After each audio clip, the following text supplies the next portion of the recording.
Hi guys, welcome to my channel. So today you're going to see a dining room makeover. I've been working on this for about a month now from start to finish. So you'll see my before and after and all the steps. It included painting the whole room and a board and batten. So if you want to know how to do a board and batten, stay tuned. It's super easy. You do obviously need a few basic tools, but other than that, this is the third one I'm doing in my home, and it's just really easy and it makes a huge difference. So stay tuned to learn how to do a board and batten and to see my full dining room makeover. Bye! Okay, so I started off with doing some paint swatches on my wall. You can also see my before. You can see how dark the paint color is in my dining room. This is the paint color from the builder. So I'm just patching up some holes. I have a lot of holes from the previous curtains that were here. I'm just using Drydex, which is like a drywall patcher. Super easy. You just put it in, it goes on pink, and when it's dry, it dries white, and that's when you know that you're ready to sand and paint. You can see I got some really big holes in there. I had some anchors in there from before, so when I pulled them out, they just made a huge hole. So I'm just sanding right now, just making sure that everything is smooth. And I'm just using a sander, a simple sander from Home Depot, just a rotary sander. All right, so I'm just getting ready. This is the primer that I use, a Bullseye 123 primer. Oh, I made such a mess there. Oh my goodness. But yeah, I'm just using that primer, just this easy primer to apply. And then this is a little bucket thing that I use for my paintbrush. So this is what I use when I climb up on the ladder and you want to cut your corners. It's just really easy to carry up on the ladder with you. And it has a little magnet, so the paintbrush actually sticks to it so that you can, when you're climbing up and down, you know, it's attached so you don't have to hold it. So when you are cutting corners and when you're going around your sockets, you always want to make sure that you're feathering out. Just so that you don't have any thick lines and thick splotches. So just feather it out, you can see here, and then when you roll over it, it all just blends in really seamlessly and you can't even tell.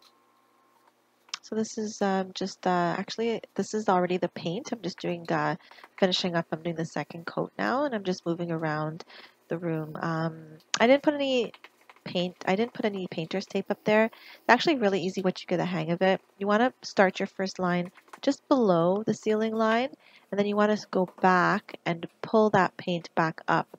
You end up with really clean corners, and you actually don't need any painter's tape. It's super easy, and you really do get the hang of it. But it's just important to hold your paintbrush, you know, not at the tip, but have your hand on the base of the brush so you have a lot of control.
Now this is how you want to just roll, just rolling the paint.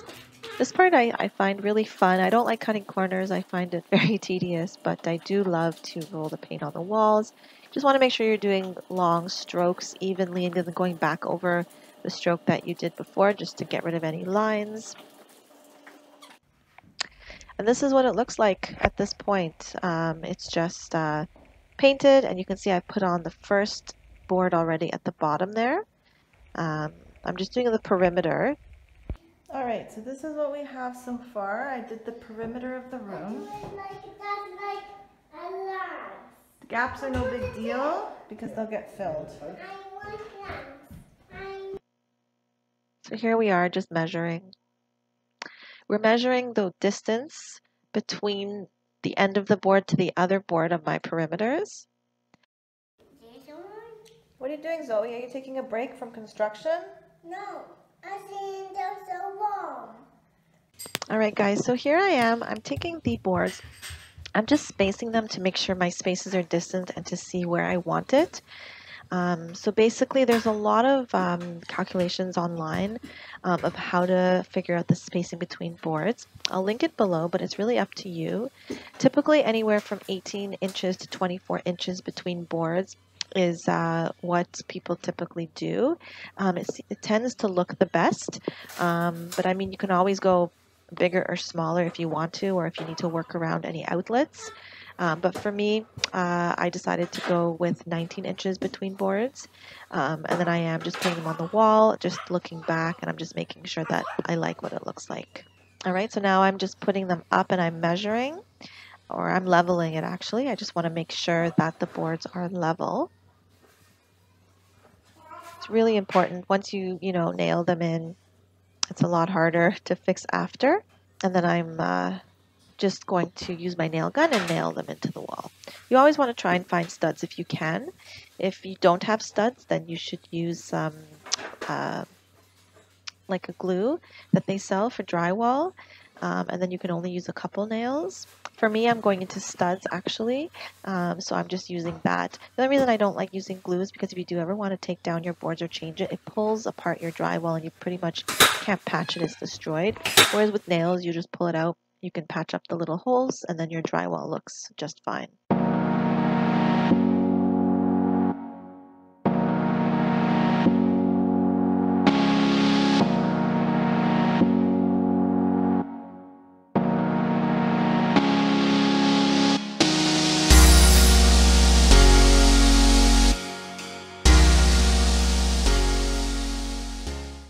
Now I'm just measuring the distance between the boards so that I can plan for my horizontal board. I'm going to do a horizontal board just at the bottom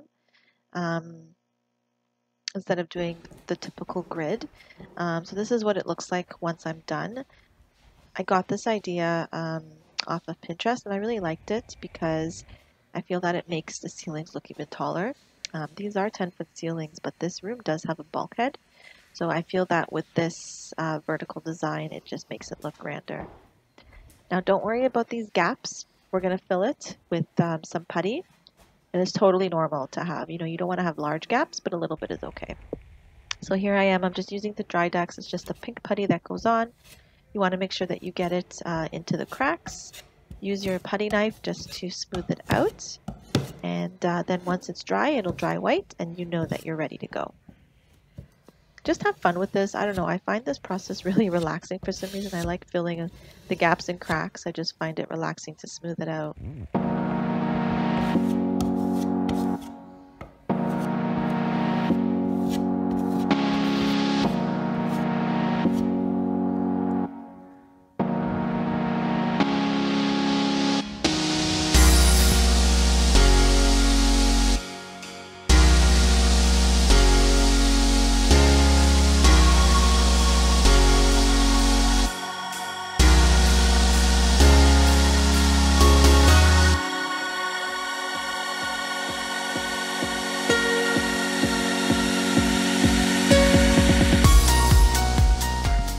Okay, so here it is once it's dried. It's actually a tiny bit wet. You can see it's still a little bit of a light pinky, but it's pretty much dry. This one is dry. You can see it's totally white, and you can see everything is filled. So once you actually sand it, everything will be smooth. And when you paint over it, you won't even be able to tell that there's seams there. Okay guys, so I finished with filling everything and sanding it. You can see what it looks like. It's nice and smooth. Basically, I sanded all the seams that's just the MDF wood, but it'll be painted, so it's fine.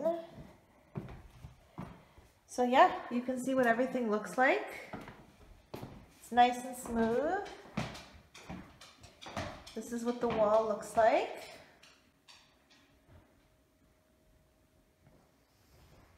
So the next step, I've just been cleaning up because the sanding is very dirty, so I'm just cleaning up.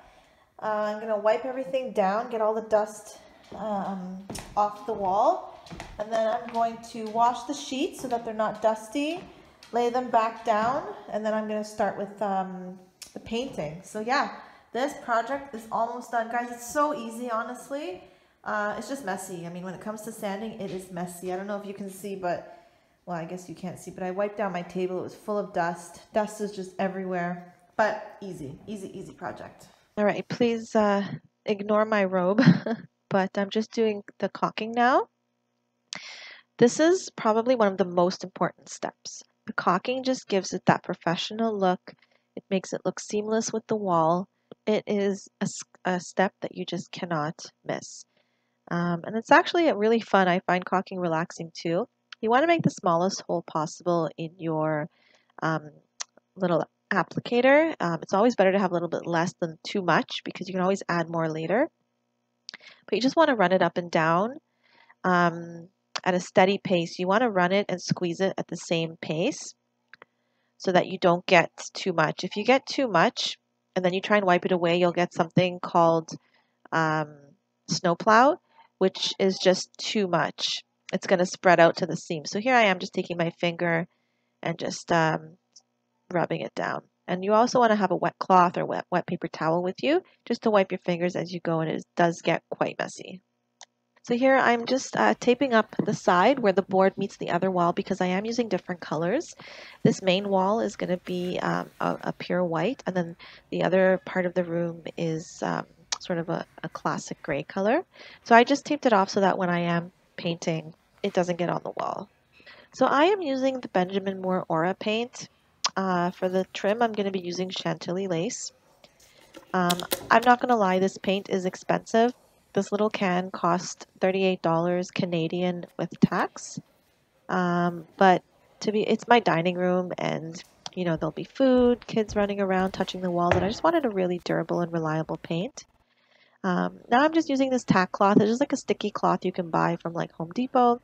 It's just going to be so that I can take away all the dust on the trim, because when you paint, you want a clean surface. So I'm just putting the rag back down. I washed it. I just didn't want any more dust in this room, and I'm preparing to paint. Got my coffee. So I'm just using a liner in my tray. It just keeps cleanup very easy, because when I'm done, I can just take out the liner and throw it away. They're about $2 a liner. It's pretty pricey, but I used to try garbage bags, but I found that it just leaked and wasn't that clean. So I just like to use the liners. So I'm gonna now paint the wall. Everything is dried, all caulking and everything is dry. So I'm gonna go ahead and paint.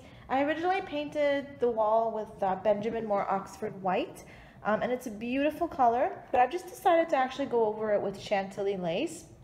I just wanted a bit more of a white pop, just because my walls are classic gray, and I feel that I need a little bit more contrast. So I'm just starting off with I'm gonna go over it with Chantilly lace. The inner corners of my trim. I'm doing the same technique I did when I was cutting into the walls. I'm just putting it down the sides, and then I'm feathering it out so that when I go with my paint roller, it'll all just smooth together and you won't see any brush strokes. Especially if you're using a high-end paint. You really don't see brush strokes. It all blends in so well. It's just incredible. You can even go back, 6 months later, touch it up, and you don't see anything. You can't tell that it was touched up. It just looks seamless.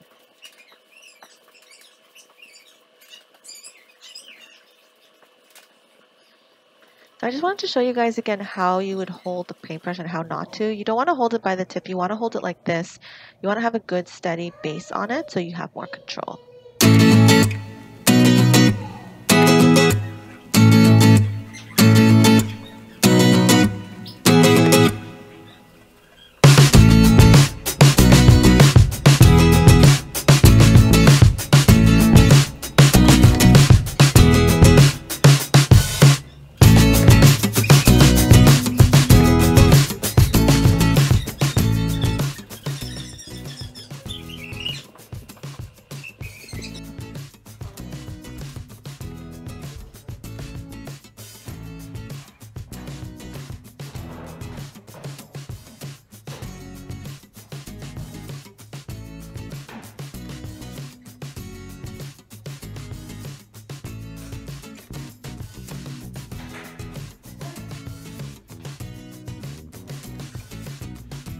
So here we are, just hanging our curtains. I've already drilled the hole. This was the whole big thing.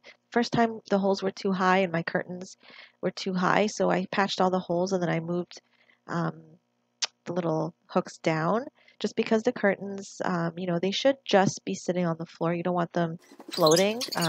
If you have them right to the floor, it just makes your room look grander. You'll also see that my hooks are pretty far out from the window as I just want a really nice grand look.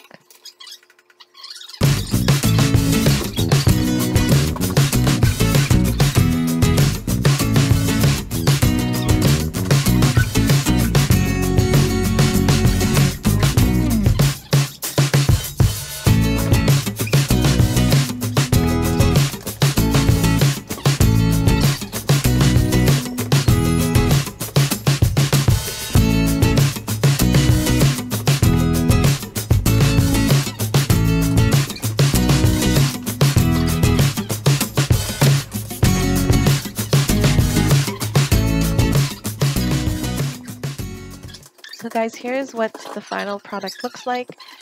I really like the black bowl at the top. And I just have these really cute, they're really nice. They're like a linen white curtain. I got them from Amazon. I can link them below, but they're just really nice. They're on the sheer side, but they just look expensive, but they were not. They're linen material, and you see they're just kind of touching the floor there. They just make the room feel really grand.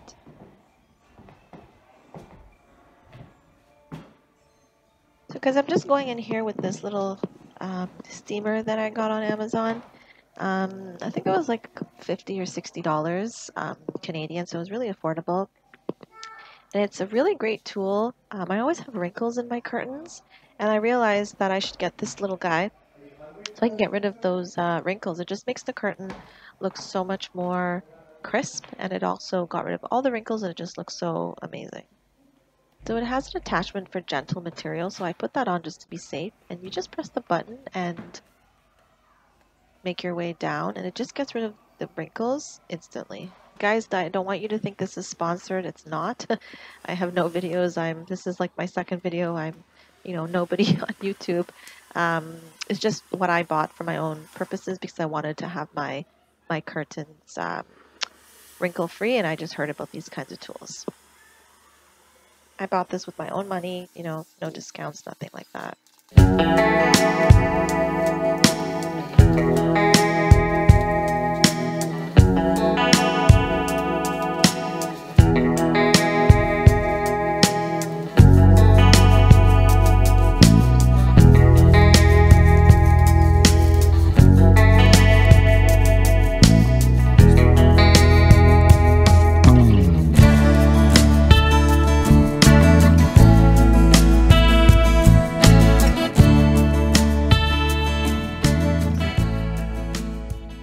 You can see it's all coming together from that dark brown that I started with to now it's more of a light and airy room, and I really like that. So here we are just putting our chairs in. These are actually chairs I had in my kitchen, and I decided I wanted to put them here. These chairs, they're really great. They're just a slipcover chair. I'm going for sort of a modern farmhouse look. Less farmhouse, just more modern, but I really like that combination, and I thought these chairs would be perfect just to give that farmhouse vibe. My table is pretty rustic, and then I have the board and batten up there, so I'm just going for that nice. I really want, a cozy dining room with a light and airy space, just a comfortable space that we can sit, eat, and feel relaxed.